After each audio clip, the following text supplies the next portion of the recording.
city squares, buses, churches, plowed fields of black soil, tractors, trucks, and grain in the elevators, rolling hills, hometowns, friends and neighbors, backyards and streets, and the highway over to Junction City. This is America, young, lusty, where necessity has been indeed the mother of invention. The westward push. For 250 years, we spread thin across a continent. Another 50 years and the job was done. The new rawness gave way to dignity and a way of life. People were established. It was time to turn to new things. With great daring and a certain amount of apprehension, a man could buy one of those newfangled buggies, a horseless carriage. This was the year, 1903, that the brothers named Wright, Orville and Wilbur, at Kitty Hawk, North Carolina, put wings on the engine and flew.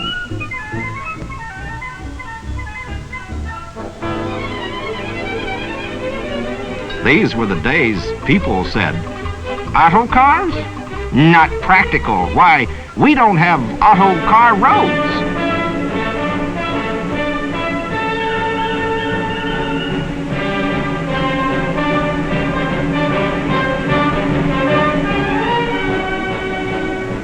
By the 1920s, cars were old hat. But to most people, the Wright brothers' invention was still new. It was at this time they saw their first airplane. The day of the barnstormer had come. You saw them at county fairs. They landed in pastures, took a few of the daring for a ride, and moved on. It wasn't all joy rides. Airplane people were serious. They flew the mail from coast to coast. By 1927, there were 240 airports in the land. City fathers debated the question of where to put the airport. Today, there are 7,000 airports. Every major city has at least one. Almost half of America's airports are publicly owned. They are a public facility like parks and streets, libraries and auditoriums. They are the basis of new industries and the extension of others. They are in growing demand and strive mightily to meet that demand. A third of America lives in small towns and on farms or ranches. These towns have less than 2,500 people and are centers for the surrounding country. Since the first barnstormer landed in the levelest adjacent pasture he could find, the small towns have discussed and planned airports. The biggest question then and now is where should the airport be? How far from town? Or how close to town? Will air visitors walk? Or will there be commercial ground transportation or courtesy cars?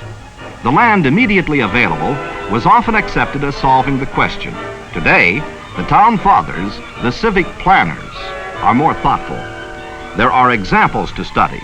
There is experience to draw from. But most important is the nearly phenomenal growth of airplane usage to be considered. Airplanes aren't an occasional sight anymore. They are common. They are almost old hat. An airport is a terminal, a depot. It should be easily available, as close to town as possible. Airport specifications vary according to altitude and temperature. Local specifications are available from state aeronautics departments. How big is the job of building a community airport? The biggest investment is the land, 15 to 40 acres, level and clear, with good airplane approaches at both ends. Airport expansion must be considered. Longer runways, future parking space, and more hangars. Wise men look back over the past 2 decades and plan for the 20 years to come. Farmers and ranchers are ardent and faithful airplane users. The big ground distances in rural America are reduced a third or a quarter by flying. This flying is having a strong effect on the economy of raising a crop and bringing it to harvest.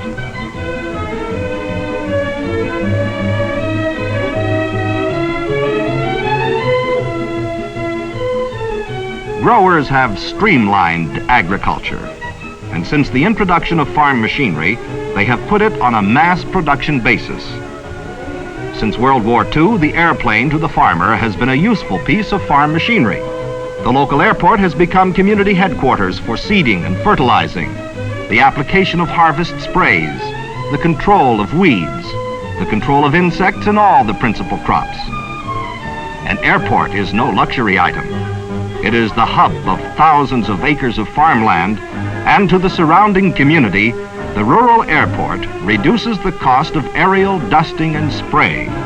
The airplanes can be based close to the job, and by this, the savings can be as much as $1 an acre for each acre fertilized, seeded, dusted, or sprayed.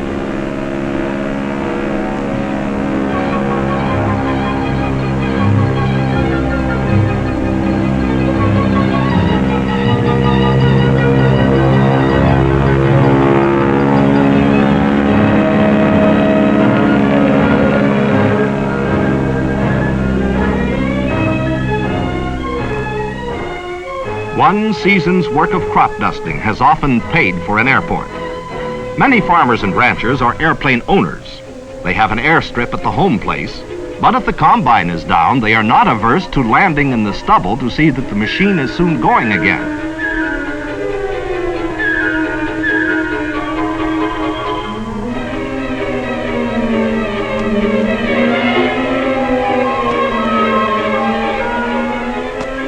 Learn to use the airplane like a pickup truck, to go into town for plowshares, axles, or seed. Tomorrow, they'll go over to Eaton to attend the farm auction, and they'll make a dozen trips into town before the plowing is done.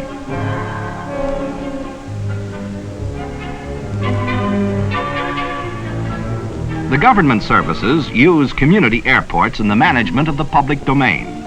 At one time, the protection of our 150 national forests depended upon ground crews that often had to hike, trail into the fire.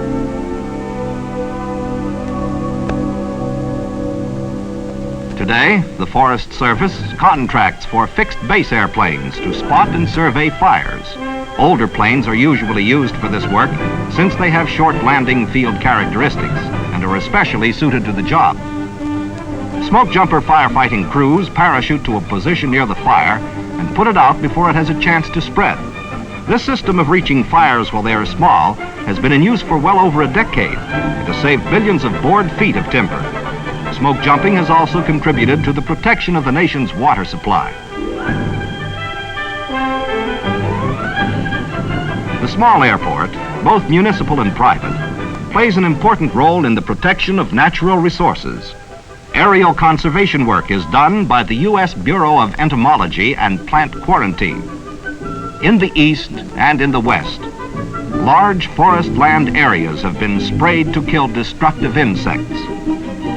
The gypsy moth, the tussock moth, the spruce budworm, the pine butterfly. Since more timber is lost to insects than to fire, this work by airplanes is significant. It has an indirect effect on all Americans. It reaches out to us through our lumber industry, through our nation's wood supply, into paper and furniture and housing and all the products of wood.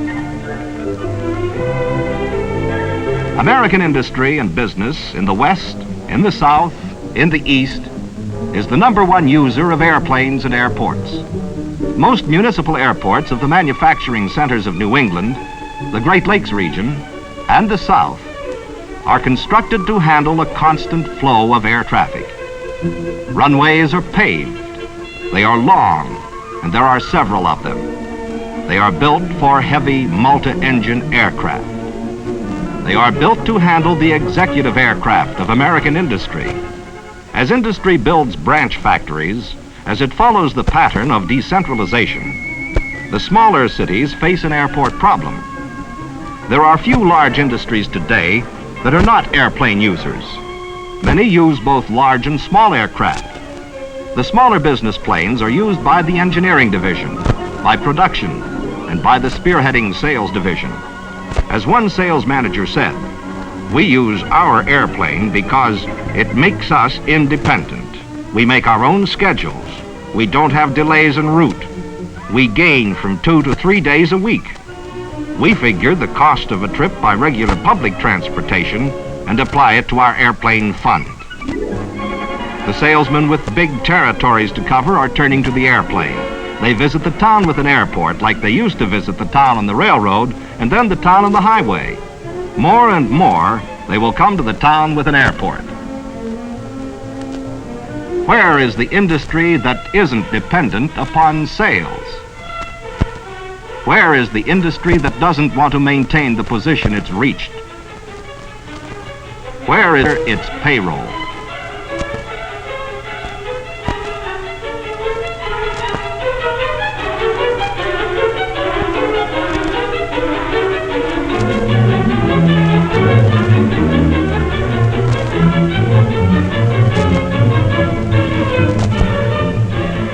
The flow of America's products from manufacturer to consumer is vital.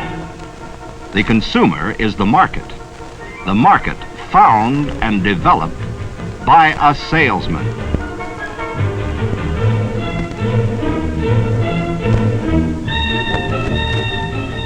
Airports serve in local emergencies. They are part of the plan in case of national emergency. Airports are terminals for freight. Airports are a necessity to a multi-million-dollar dusting and spraying business.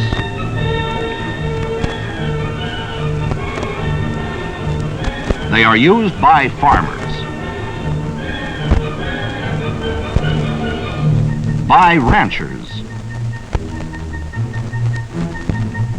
They are used by families, by sportsmen and vacationers.